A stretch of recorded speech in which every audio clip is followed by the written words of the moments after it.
Good morning बच्चों। आज class की शुरुआत आपके दो क्वेश्चन हैं उससे शुरू करते हैं। पहला तो था कि एग्ज़ाम का डेट जो ऑलरेडी आपके SOL के वेबसाइट पे डाला हुआ है, उस वेबसाइट पे जाओ और स्कूल ऑफ ओपन लर्निंग के, और उसका मेन पेज पे ही डेट्स मेंशन है बेटा। So please check the exact date. किसी दूसरे के भरोसे पे नहीं रहना चाहिए। मान लिया गलत डेट बता दे एग्ज़ाम में, तो खासकर कभी नहीं रहना चाहिए। आप खुद से वहाँ जाओ, स्कूल ऑफ ओपन लर्निंग लिखो गूगल में, और वहाँ पे आ जाएगा कि कब से आपकी एग्ज़ाम की शुरुआत होगी। दूसरा जो सवाल था कि इम्पोर्टेंट क्वेश्चंस काफ़ी महत्वपूर्ण है, क्योंकि इतने बड़े सिलेबस को 10-12 क्लास में समेटने पे बहुत सारी बातें जो है पूरी तरीके से हो नहीं पाती। तो इसके लिए कुछ मटेरियल्स जो मैंने आपको ग्रुप में दिया है, जो भी बच्चे ग्रुप में हैं उनको बहुत सारे बुक मिले हैं, और आने वाले दिनों में और भी मटेरियल्स उसमें दिए जाएंगे। अब रहा बात इम्पोर्टेंट क्वेश्चन की, तो इम्पोर्टेंट क्वेश्चन एज सच तो बहुत मुश्किल होता है कि जो सवाल बताएं और वही सवाल आ जाए, इस तरह से कोई टीचर प्रेडिक्ट नहीं कर सकता। तो इसके लिए फिर भी हम प्रयास कर रहे हैं कि कौन कौन से महत्वपूर्ण सवाल हैं जिस पे आप लोगों को ध्यान देना चाहिए। एक बच्ची को ग्रुप में ऐड करना है, उसका मैसेज आ रहा है। उस बच्ची का नाम क्या है बच्चा? BSH political science. Right your name admin.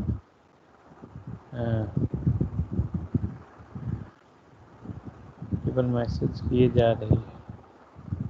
इस बच्चे को एडमिन जो है वो ऐड कर लें।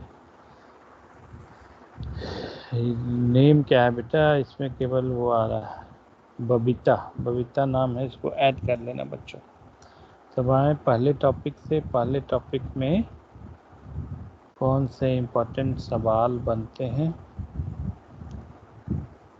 तो काफ़ी महत्वपूर्ण है। कोई भी पहला टॉपिक जो होता है बच्चों काफ़ी महत्वपूर्ण होता है। तो आपका जो 4th सेमेस्टर है उसमें जो पहला टॉपिक है वो भी काफ़ी महत्वपूर्ण है। उसका नाम है फॉर्म्स ऑफ गवर्नमेंट।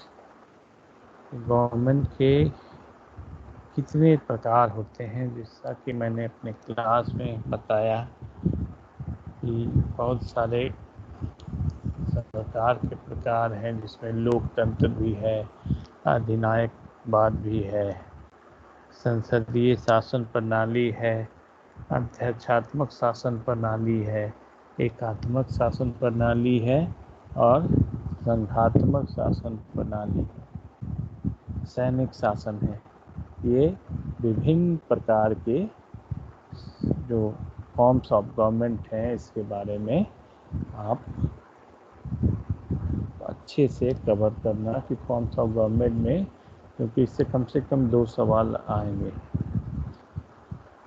या तो अध्यक्षात्मक शासन प्रणाली जो अमेरिका की शासन प्रणाली है उसके बारे में अच्छे से कर लो, या डेमोक्रेसी के क्या है, डेमोक्रेसी की क्या विशेषताएं हैं, अधिनायकवाद और डेमोक्रेसी में क्या अंतर है, इस तरह से सवाल भी बनते हैं। पार्लियामेंट्री फॉर्म्स ऑफ गवर्नमेंट और अध्यक्षात्मक शासन प्रणाली की भी तुलना की जाती है कभी कभी, और दोनों में कौन सी शासन प्रणाली बेहतर है इसके बारे में भी पूछा जाता है। वो बबीता का आ रहा है बार बार, उसको ऐड कर लो बच्चा जो भी एडमिन हो। Babita Kumari, right your phone number. Babita right your phone number. तो बबीता का ऐड कर लो बच्चों। तो पहला टॉपिक से 2-3 सवाल बहुत क्लियर कट है कि बहुत महत्वपूर्ण है। एकात्मक और संघात्मक, parliamentary and presidential, and democracy and अधिनायक तंत्र। इन सारे टॉपिक्स को आप अच्छे से करो, जो कि एक एग्जाम की दृष्टि से काफ़ी महत्वपूर्ण है। नंबर भी आ गया है इसका। बच्चा मैसेज मत करो, बाद में हम ऐड कर लेंगे क्लास के बाद। जो भी बच्चे हैं उनको मैं क्लास के बाद ऐड करूँगा, या फिर जो बच्चे हैं अभी उस ऐड कर लें, उससे डिस्टर्ब होता है बेटा। फर्स्ट टॉपिक से इतने सारे क्वेश्चन आपको महत्वपूर्ण है। अब आते हैं दूसरे टॉपिक पे, उसका नाम है इलेक्ट्रल सिस्टम। बहुत सारे प्रतिनिधित्व की जो प्रणालियाँ हैं, चाहे आनुपातिक प्रतिनिधित्व प्रणाली, फर्स्ट पास्ट द पोस्ट, मिश्रित प्रणाली, इन जितनी तरह की प्रणालियाँ हैं उन सारी प्रणालियों के बारे में आपको पढ़ना है इसमें। और जो महत्वपूर्ण है इसमें आनुपातिक प्रतिनिधित्व प्रणाली,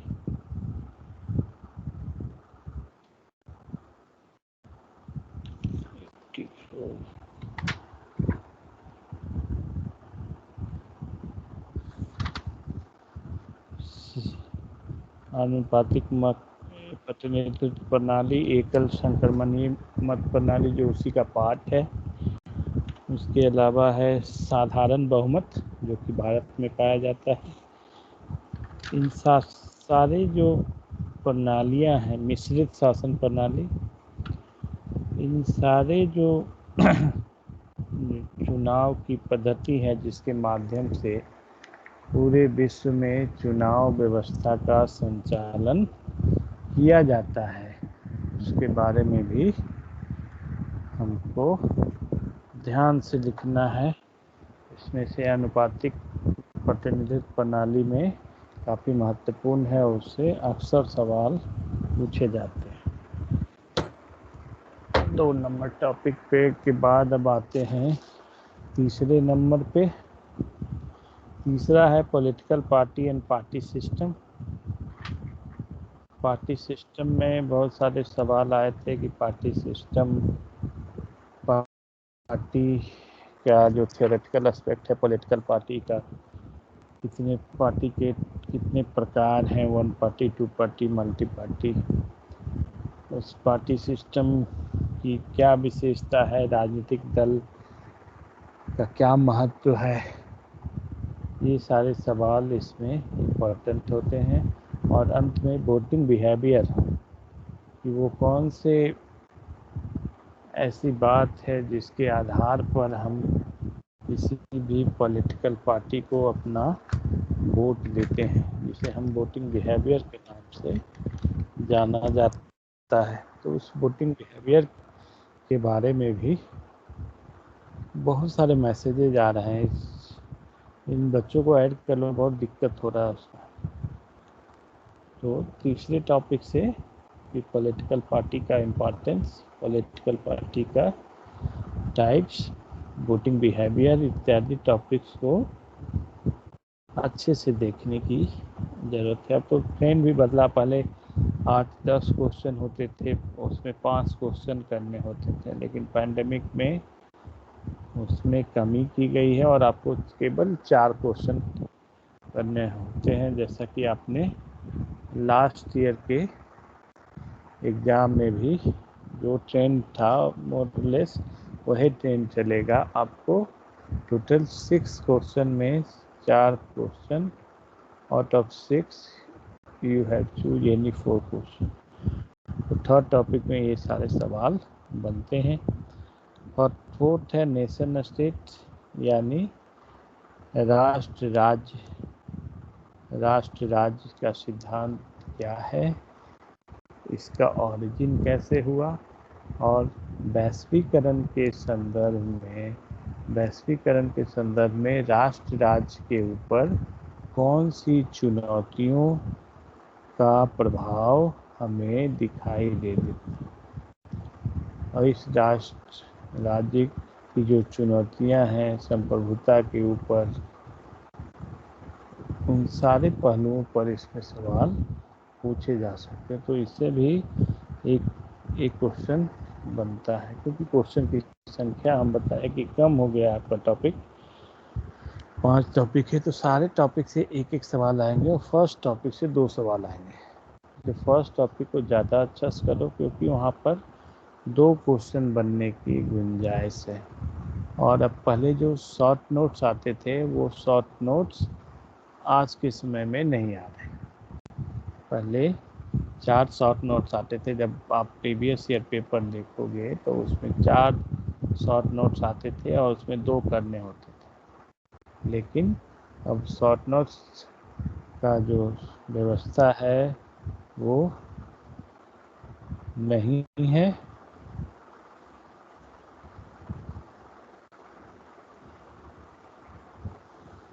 उसके स्थान पर लॉन्ग क्वेश्चन ही है, जो 6 क्वेश्चन रहेंगे उसमें।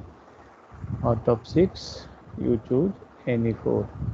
अब आते हैं 5वां सवाल पे, gendering comparative politics institution of process, जिस पे हम पिछले क्लास से चर्चा चल रहा है कि ये क्या है। तो इसमें महिलाओं की राजनीति में, उसके इंस्टीट्यूशन में कैसी भूमिका रही है, चाहे कार्यपालिका हो, विधायिका हो, न्यायपालिका हो, ब्यूरोक्रेसी हो, डिसीजन मेकिंग में महिलाओं की जो भूमिका रही है राजनीति में, उसके बारे में सवाल पूछे जाएंगे। तो ये हमारे 5 टॉपिक हैं, इसके बारे में सवाल आपको एग्जाम में पूछे जाने हैं।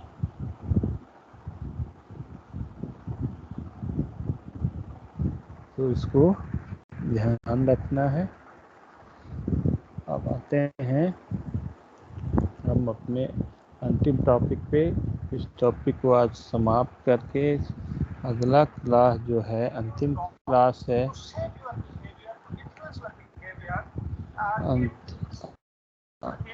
अंतिम क्लास में हम केवल रिवीजन करेंगे। 5 टॉपिक आपके सिलेबस में हैं, उस 5 टॉपिक के बारे में जो भी महत्वपूर्ण सवाल बताए, उस सारे सवाल के बारे में 10-10 मिनट चर्चा करेंगे, जिससे आपको काफ़ी सहूलियत होगी कि आंसर को हमें कैसे लिखना है, कैसे ड्राफ्ट करना है।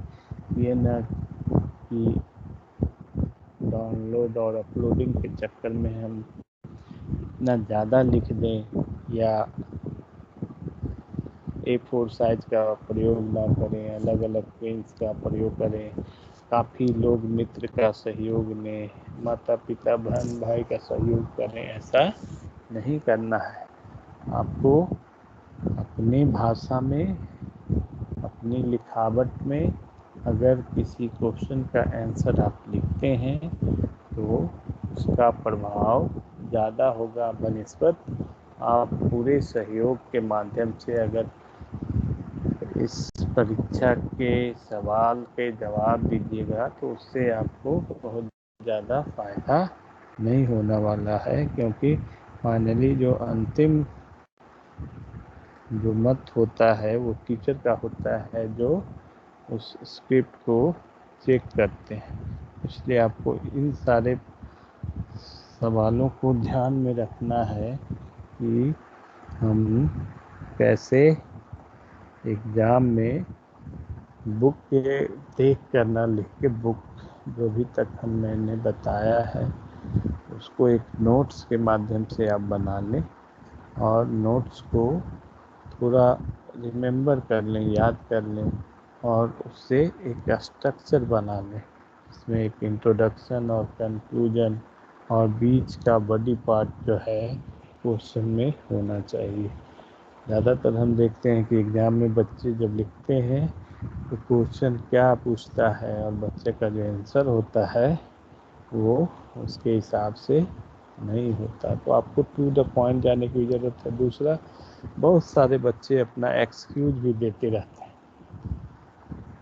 तो एक्सक्यूज देने की ज़रूरत नहीं है। हर बच्चा, हर टीचर ये समझता है कि जो सिचुएशन है आज के समय में वो बहुत ही टफ है। इसमें सब समझता है, इसमें आपको बताने की ज़रूरत नहीं है। हम लोग समझते हैं कि क्या स्थिति है, शिक्षक के सामने क्या चुनौतियां हैं और बच्चों के सामने क्या चुनौतियां हैं। इसलिए आप लोग ईमानदारी से इस संघर्ष के दिनों में अपने सेहत का ख्याल रखिए और थोड़ा बहुत पढ़ाई पे भी ध्यान देने की ज़रूरत है।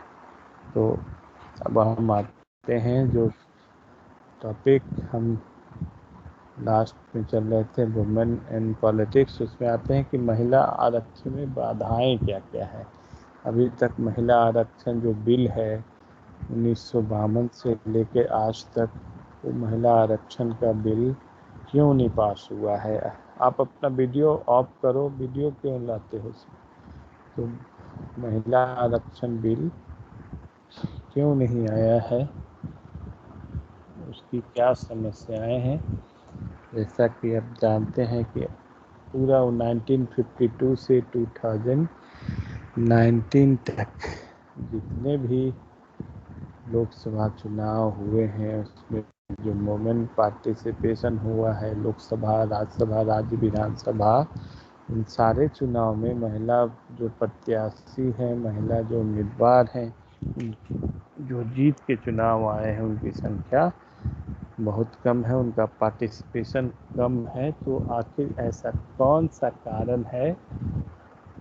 तो पहला, जो भारत में पितृसत्तात्मक व्यवस्था है, जिसमें एक परिवार में सारे अधिकार पुरुषों को दिए गए हैं, चाहे वो आर्थिक अधिकार हो या कोई भी अधिकार, सामाजिक अधिकार, धार्मिक अधिकार यानी पूजा पाठ, संस्कार का अधिकार, राजनीतिक अधिकार यानी पुरुष के प्रभाव पर महिलाएं वोट भी देती हैं।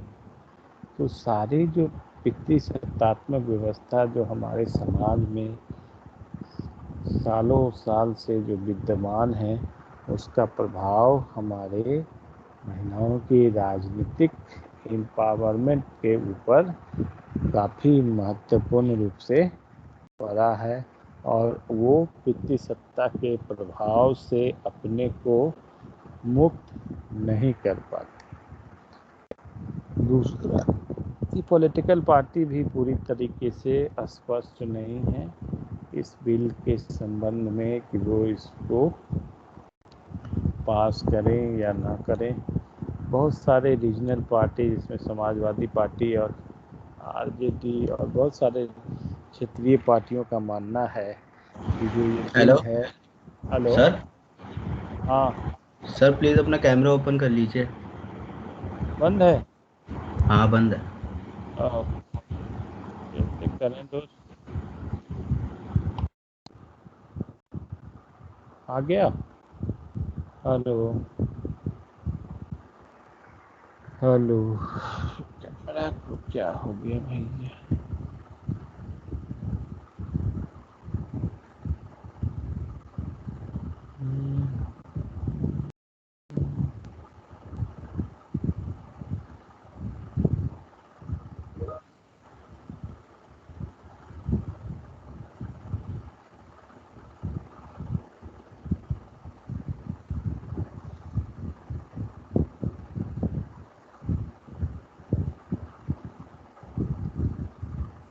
ऑन हो गया मोहित जी।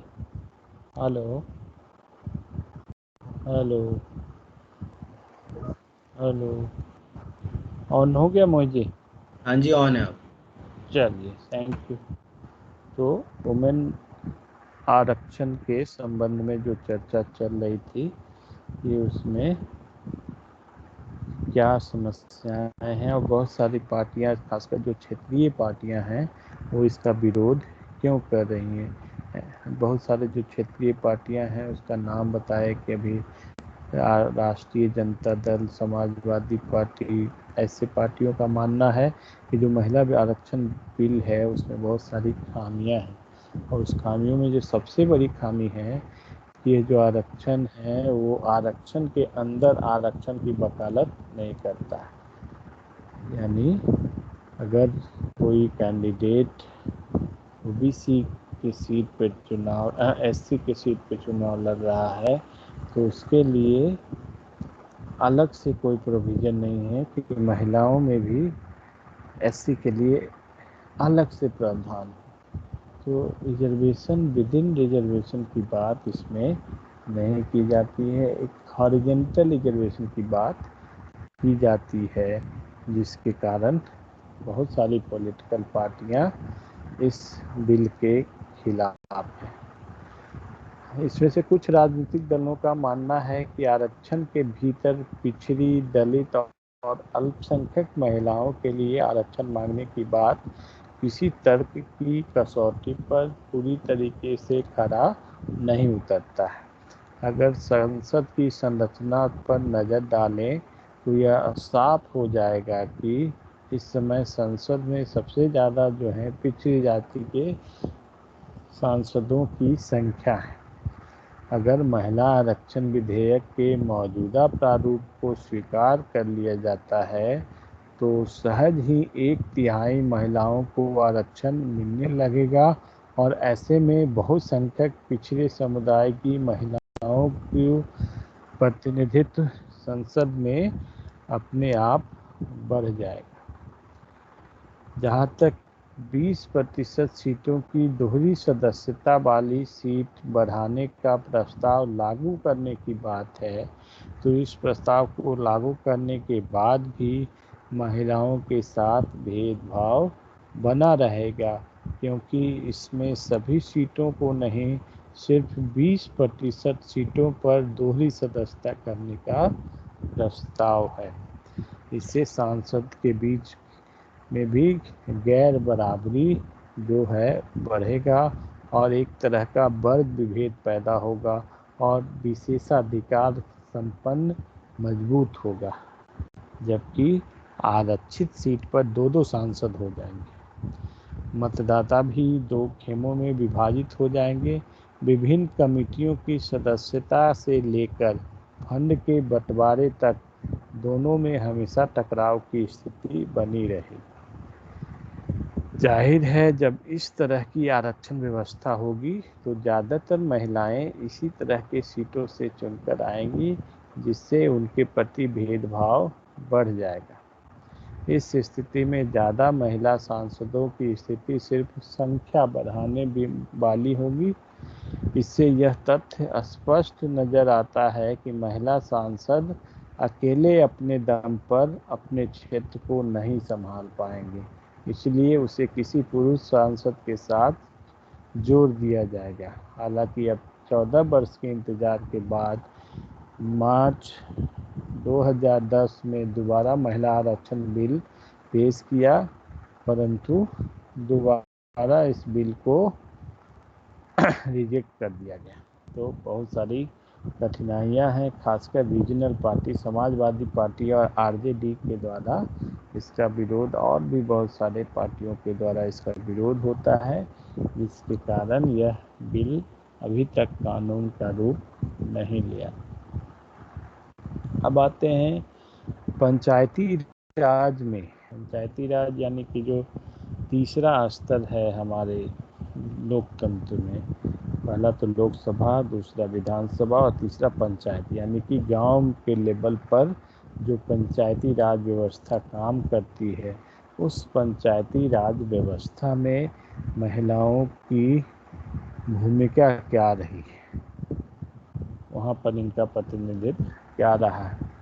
ऐतिहासिक रूप से पंचायतों में महिला की भूमिका के विषय में कोई विशेष जानकारी नहीं है, क्योंकि इसमें मुख्यतः पुरुषों का आधिपत्य था।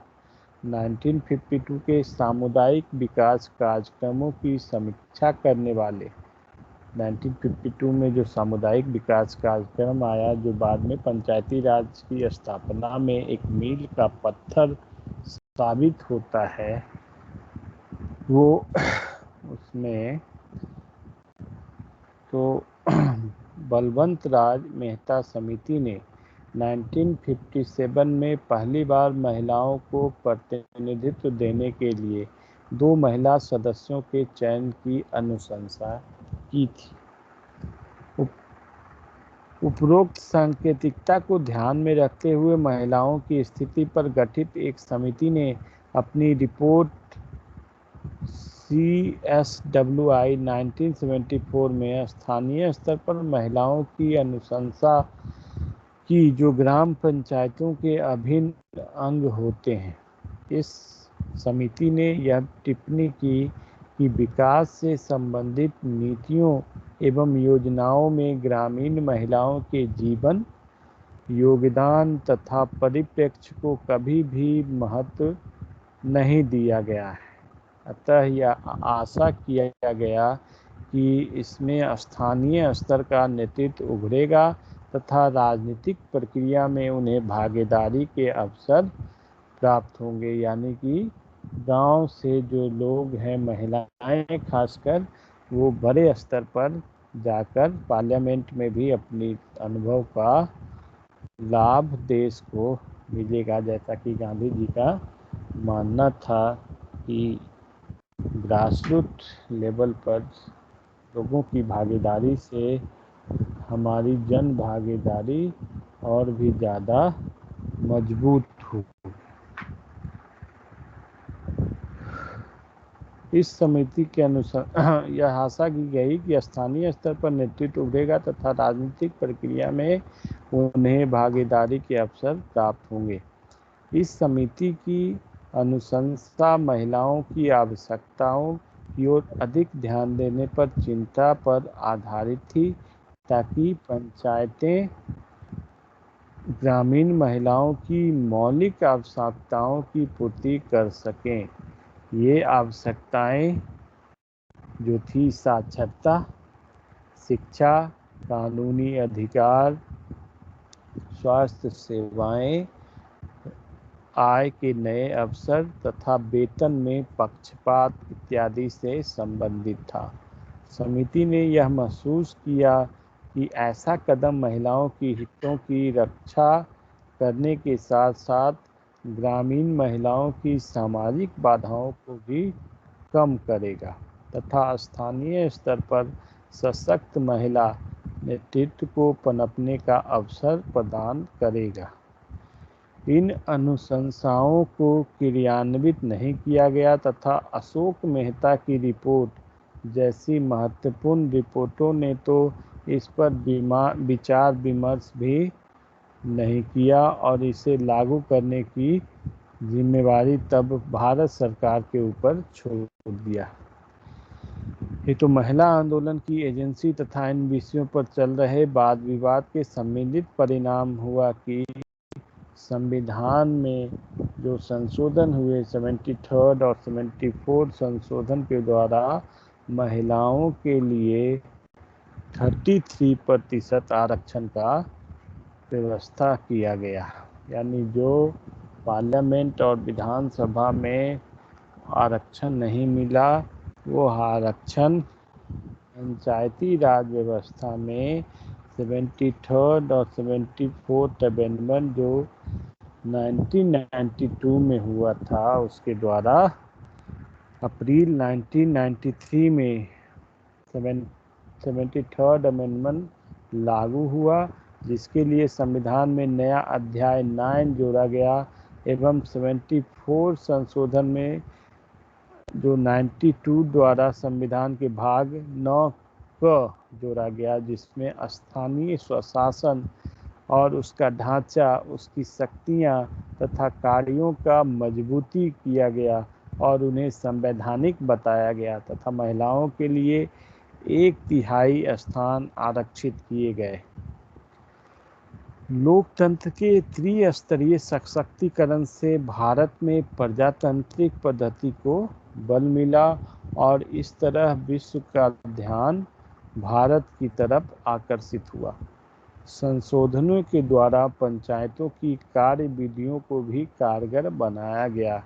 इस संबंध में इसमें एक राज्य चुनाव आयोग, एक चुनाव करने के लिए एक राज्य चुनाव आयोग, एक वित्त आयोग की नियुक्ति का प्रावधान किया गया तथा पंचायतों की अवधि, उनके समय, चुनाव तथा उसके निलंबन की शर्तें भी निर्धारित की गई। शक्तियों तथा कार्यों के हस्तांतरण की बात की गई और राज्यों से कहा गया कि जो 29 क्षेत्र हैं, 29 क्षेत्र को स्थानीय निकाय को हस्तांतरित करके धीरे धीरे इसे विकेंद्रीकृत करने का प्रयास किया जाए। इसके अतिरिक्त 74 जो संशोधन के तहत शहरी स्थानीय शासन अधिनियम, जिसे नगर पालिका अधिनियम कहा जाता है, के तहत एक जिला योजना समिति का प्रावधान है। यह समिति पंचायत तथा म्यूनिसिपैलिटी क्षेत्र दोनों के लिए मिली-जुली योजना बनाती है।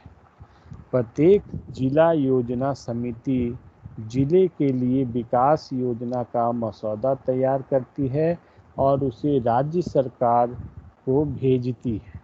राज्य के विधानमंडल को इन समितियों के गठन को, विधि और उसको पदों को भरने तथा अध्यक्ष के कार्यों और उसके निर्वाचन के लिए कानून बनाने का अधिकार है।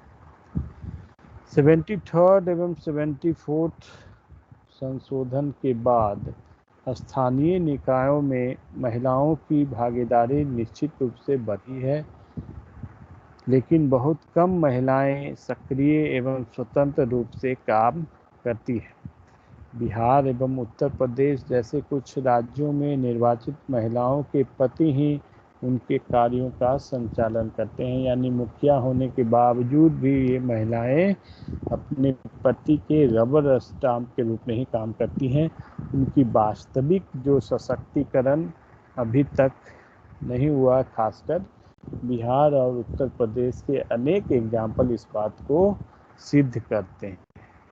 महिला पंचायती सदस्यों का उनके परिवार के पुरुषों द्वारा रबर की मोहर की तरह इस्तेमाल किया जाता है। महिलाएं पुरुषों के लिए पिछले दरवाजे से, यानी क्योंकि अगर महिला आरक्षण विधेयक पास होने के बाद जब 33% सीटें महिलाओं के लिए रिजर्व हो गई और पुरुष उम्मीदवार चुनाव में शामिल नहीं हो पाए, तो उन्होंने अपने महिलाओं को उस चुनाव में आगे किया और बाद में रबर स्टाम्प के माध्यम से उस क्षेत्र के लोगों के ऊपर अपना प्रभाव जमाया, जिससे जो महिलाओं को वास्तविक सशक्तिकरण होना चाहिए था वो पूरी तरीके से आने में अभी भी समय लगेगा। और इसके लिए महिलाओं को जागरूक बनाने का, अपने अधिकार के प्रति जो है, जब तक वो जागरूक नहीं हो जाएंगे तब तक उनका इस्तेमाल महिलाएं पुरुषों के लिए पिछले दरवाजे की राजनीति में प्रवेश करने का एक जरिया बन जाएगा। अधिकतर महिलाओं ने आज की राजनीति के बारे में अपना चिंता जताई है। उच्चतर तथा निचले स्तरों पर अधिकारी तंत्र के विरुद्ध अपना आक्रोश प्रकट किया है। पुरुषों के निर्णय करने के शराब और डिनर कमीशन एवं भ्रष्टाचार के तौर तरीकों को मानने की विरोध किया है। निर्वाचित महिलाएं राजनीति में धीरे धीरे ऐसी संभावना है कि वो आने वाले समय में अपने अधिकार को पूरी सशक्तता के साथ इस्तेमाल करेगी, तभी जाकर जो हमारा लोकतंत्र है वो और भी मजबूत होगा। जब तक स्थानीय स्तर पर इस तरह का चेंजेज नहीं। अब आते हैं कि आलोचनात्मक विवरण करना है इसका, कि जहाँ तक नेतृत्व का प्रश्न है, महिलाओं की भूमिका नगण्य है। विभिन्न राजनीतिक दबावों का प्रतिकार करने का परिणाम चरित्र हनन होता है तथा महिलाओं को यह विश्वास करने के लिए बाध्य होना पड़ता है कि वर्तमान राजनीतिक संस्कृति ही ऐसी है कि समझौता करना अनिवार्य है। मेरठ में जहां एक महिला ने राजनीतिज्ञों का विरोध करने का प्रयास किया, बदले में उसे और उसके परिवार के सदस्यों को बलात्कार, हत्या तथा अन्य धमकियों का सामना करना पड़ा। आज राजनीतिक दल वोट बैंकों के रूप में महिलाओं के महत्व को समझते हैं, अतः महिला सदस्यों का उपयोग महिलाओं के वोट प्राप्त करने के लिए करते हैं। यह सही है कि वर्तमान नज़रिया उस पहले नज़रिए से बेहतर है जो महिला मतदाताओं की अवहेलना इस आधार पर करता है कि उनकी अपनी स्वतंत्रता पहचान पसंद नहीं है, परंतु राजनीतिक दलों का रुख अभी भी महिलाओं को अपने उद्देश्य की प्राप्ति के लिए काम में लाने का है। महिलाओं की स्थिति संबंधी समिति ने कहा है कि अधिकतर महिला उम्मीदवार अपेक्षाकृत समृद्ध परिवार से आते हैं। बड़े बड़े जमींदार समृद्ध परिवार से आते हैं, जिनमें पुराने राजघरानों के 7 सदस्यों का भी समावेश होता है। केवल एक दल ने कभी कभी अनुसूचित जातियों, जनजातियों और मुसलमानों के महिला उम्मीदवारों का समर्थन किया है।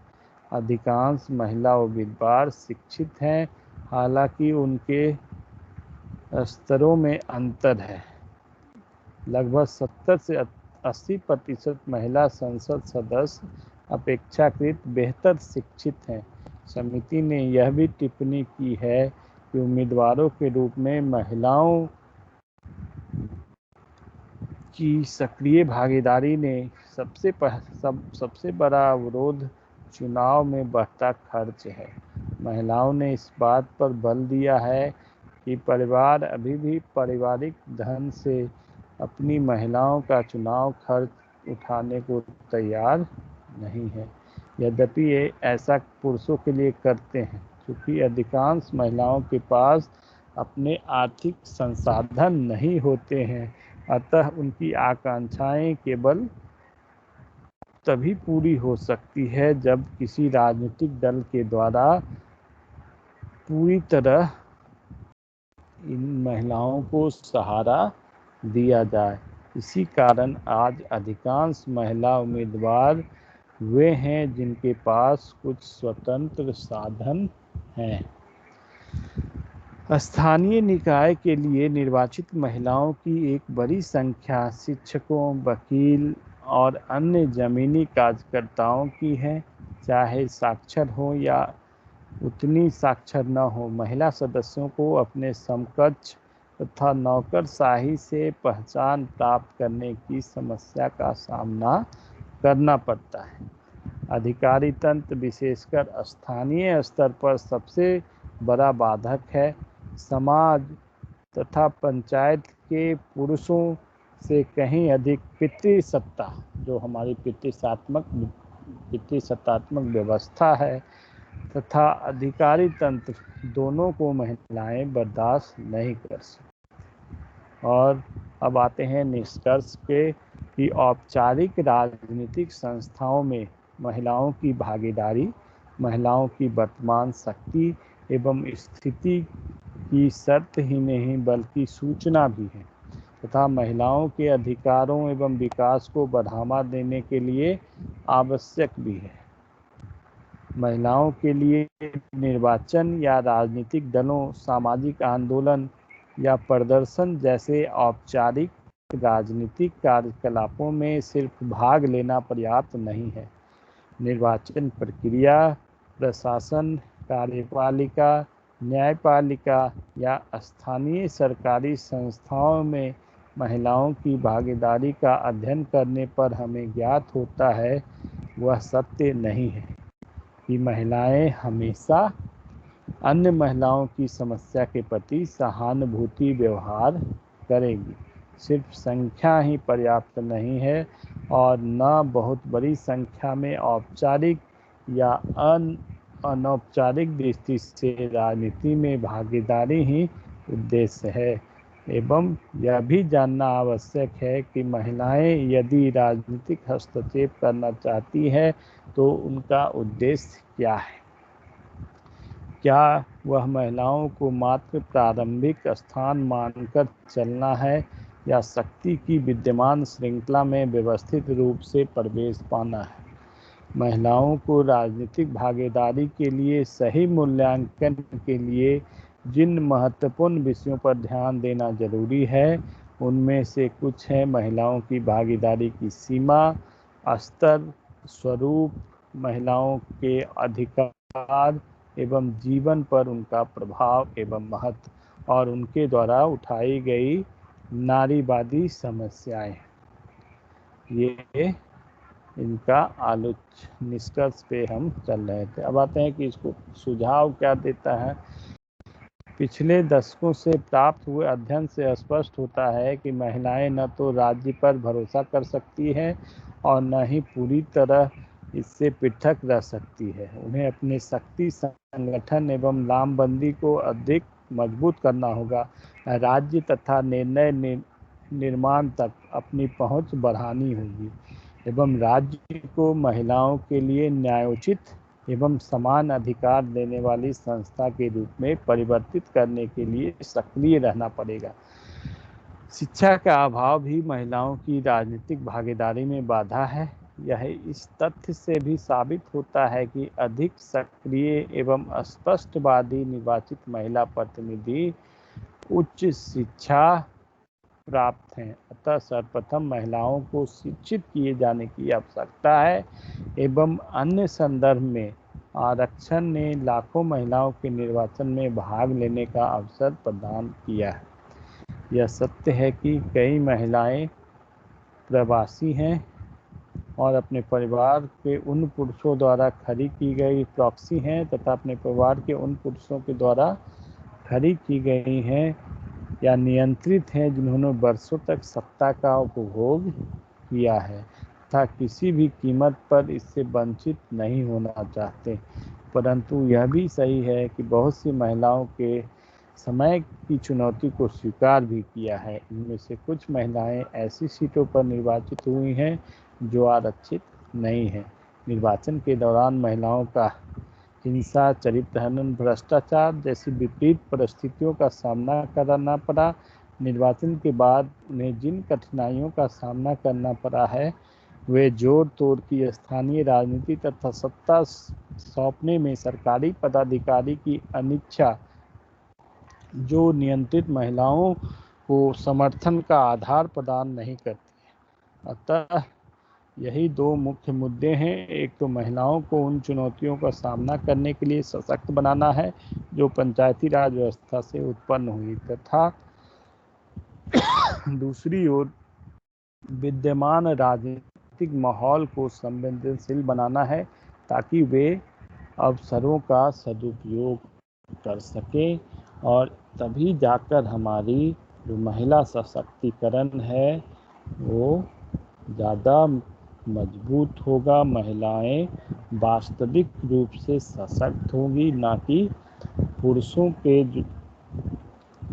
के द्वारा रबर स्टाम्प के तौर पर प्रयोग होती रहेंगी। उनको अपने निर्णय स्वयं लेने की जब तक स्वतंत्रता नहीं होगी और एक आर्थिक जो स्वावलंबन है कि आर्थिक चुनाव में बहुत सारे खर्च पड़ते हैं, वो सारे खर्चों का जो निष्पादन है अगर महिलाएं खुद नहीं करेंगी तब तक वो पुरुषों के वर्चस्व के अंदर अपने आप को रखना पड़ेगा। इसलिए आर्थिक स्वावलंबन के लिए आय के अनेक साधन की भी ज़रूरत है जिससे भी महिला सशक्तिकरण और महिला को राजनीतिक तौर पे सशक्तिकरण किया जा सकता है। तो आज के लिए इतना ही। अब देखते हैं, बहुत सारा डिस्टरबेंस आज के क्लास में था कि सर आंसर में अच्छा लिखना ज़रूरी है। आंसर में अच्छा लिखना ज़रूरी है? यस, क्यों नहीं ज़रूरी है भैया? सवाल है सर, हर आंसर में अच्छा लिखना ज़रूरी है। स्वाभाविक है, हर आंसर को अच्छा लिखिएगा तभी जाकर आप अच्छे मार्क्स प्राप्त कर लीजिएगा। वरना क्या होता है, रेगुलर और सोल में अंतर यही है कि रेगुलर वाले अच्छे मार्क्स ले आते हैं और सोल वाले बच्चे अच्छा लिखने के बावजूद भी मार्क्स नहीं लिख पाते हैं। इसमें होता क्या है, बच्चे 3 घंटा के समय पे ये पहला क्वेश्चन में 1-1.5 घंटा लगा देते हैं और बाकी जब समय बचता है 1 घंटा तो हमें ध्यान में आता है कि हमें अभी और 3 क्वेश्चन करने हैं, या पहले तो 5 क्वेश्चन करने होते हैं 3 घंटे में, और बच्चे एक क्वेश्चन को लिखने में 1 घंटा 1.25 घंटा लगाते हैं। तो समय सीमा का निर्धारण एग्जाम में काफ़ी महत्वपूर्ण होता है। अब क्या सर अच्छा नहीं, आलोचना लिखा है उन्होंने, क्या हमारे संविधान ने महिलाओं और पुरुषों को समानता का अधिकार दिया है, लेकिन बहुत ग्रुप में ऐड कर दो, ये बच्चा बहुत समय से प्रयास कर रहा है। क्या नाम है बच्चा? हाँ, हमारे संविधान ने महिलाओं और पुरुषों को समानता का अधिकार दिया है, लेकिन जब भी किसी प्रशासनिक या अन्य पदों पर देखें तो पुरुषों की संख्या ज़्यादा होती है और समाज में अभी भी जागरूकता की कमी है। क्या लोग जागरूक होकर भी कोई बदलाव नहीं करना चाहिए? अब क्या है, हमारे समाज में ये प्रथा है कि जो जितने भी काम हैं वो सब पुरुष करें, चाहे पढ़ाई लिखाई का काम है चाहे नौकरी करने का काम, घर संभालना, घर की चूल्हा चौकी, इस तरह का जो बंधन था, इस तरह का हमारे जो सांस्कृतिक जो बंधन थे परिवार का, समाज का, कि महिलाएं जो हैं घर का काम करेगी और पुरुष जो हैं बाहर का काम करेगी। तो इसके कारण भी महिलाओं का जो डेवलपमेंट उस तरह से होना चाहिए वो नहीं हो पाया। सर मुझे ऐड कर दो ग्रुप में, रहे तो हो रहा है, ऐड कर दो भैया। बच्चा को क्या नाम है? फ़ोन नंबर है 7, मैं देखता हूँ, प्रयास करता हूँ। और कोई बच्चा? और भी बच्चे आ रहे हैं। तो एडमिन कौन है इस क्लास का? उस बच्चा का एडमिन है कंपैरेटिव पॉलिटिक्स का एडमिन, पॉलिटिकल प्रोसेस का एडमिन जो है, कौन कौन बच्चा है? मुस्कान, कुशवाहा जी, ये जो भी लोग हैं वो प्लीज़, बहुत सारे बच्चों का रिक्वेस्ट आया है, उन्हें प्लीज़ ऐड कर दो। ठीक है बच्चों, आज के लिए इतना ही। अगले क्लास में हम पूरे सिलेबस के बारे में बताएंगे। जो जो महत्वपूर्ण सवाल आज आपको बताए हैं उसी को थोड़ा डिटेल में कराएं। कविता कुमारी सर, आंसर कहाँ लिखें कि नंबर ज़्यादा मिल सके? अभी जो आंसर लिखना है A4 पेपर, जो फोटो स्टेट की जो पेज होती है उसी में लिखना है। पेपर कब से है बेटा? वेबसाइट पे जाओ, SOL के वेबसाइट पे, उसके फ्रंट पेज पे ही लिखा हुआ। सर एग्ज़ाम कब से है? Same question. प्लीज़ क्लास के, thank you sir, teaching very well guys, please class के बाद मैसेज कर सकते हो, प्लीज़ क्लास का ये दिक्कत है, बीच में तो है पूरा क्लास ही मैसेज में, इसके कारण बहुत समस्या हुई बोलने में, हर सेकंड में एक एक टिंग टिंग आते रहा। चलिए रमेश, बहुत सारे क्वेश्चन हैं।